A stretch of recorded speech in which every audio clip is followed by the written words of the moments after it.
and not just for having us here today, but for the long history of leadership. Leadership in what I would describe simply as the field of liberty. And Jenny Beth told you specifically some things that are in the book and the 5 pathways to liberty, but really for us as a movement, for people who participate in the Tea Party movement, the entire movement boils down to a single word. The word is liberty. Liberty is the idea upon which this country is based, and it's unique in human history. It's an aberration, really. It's our obligation to fight for that, because if you look at the entire scope of human history, generally speaking, the pendulum swings between tyranny and really horrible tyranny.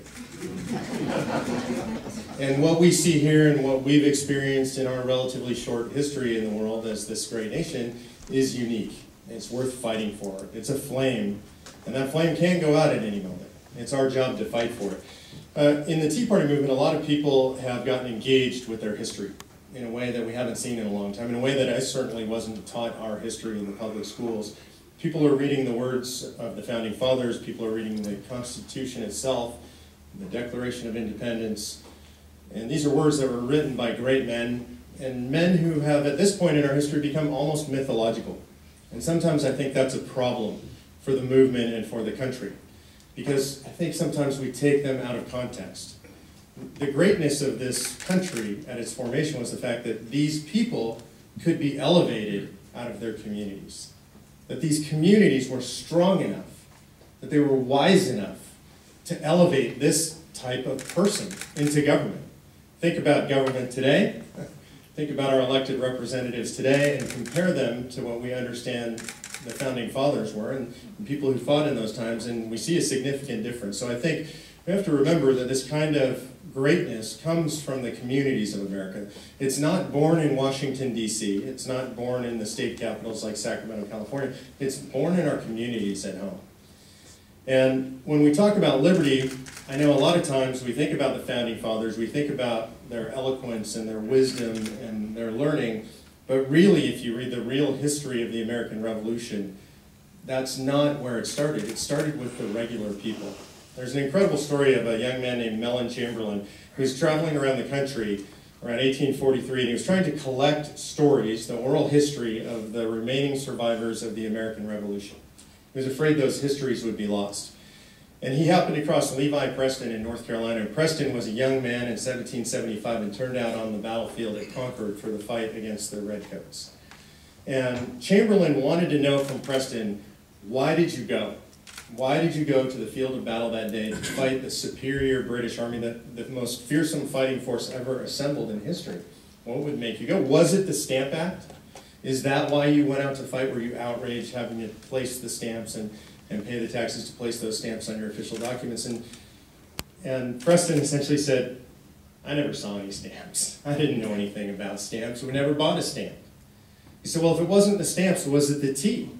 Was it what happened at Boston Harbor? Were you outraged by the imposition of taxes by the British, by the Crown? Is that what drove you to fight on that field of battle that day? And Preston said, we didn't know anything about that. We didn't drink tea out in the country. And so Chamberlain was puzzled. What would inspire you to come out and fight? Why were you so outraged? And he said, son, when we appeared on the field of battle that day and we saw them redcoats, we knew one thing. We had always governed ourselves, and we always intended to. And those redcoats intended that we wouldn't. It's powerful. What they were fighting for, what the average citizen was fighting for, is liberty itself.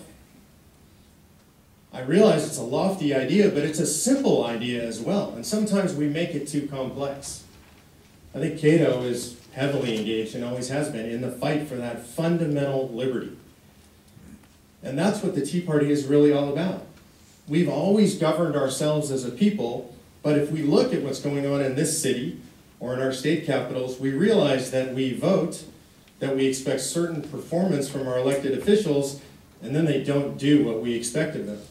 That's not limited to the right or the left. It's across the spectrum. The most recent polling shows us that roughly 80% of the American public feels that the federal government no longer has the consent of the governed. The pollster Pat Cannell has described that as a pre-revolutionary moment. I think that's accurate. I think it's dangerous, And I think it's a fundamental problem that crosses political boundaries. And I think what you see in the Tea Party movement, what you see reflected in this book, and the reason that Jenny Beth and I are fighting is because liberty is at stake in this country. We are at the precipice. Both parties are more than willing to take away our liberty. And the book is a call for everybody, every citizen, every individual to stand up in the fight for self-governance. That's why we're here. We appreciate you guys are here today. Thank you very much for the time.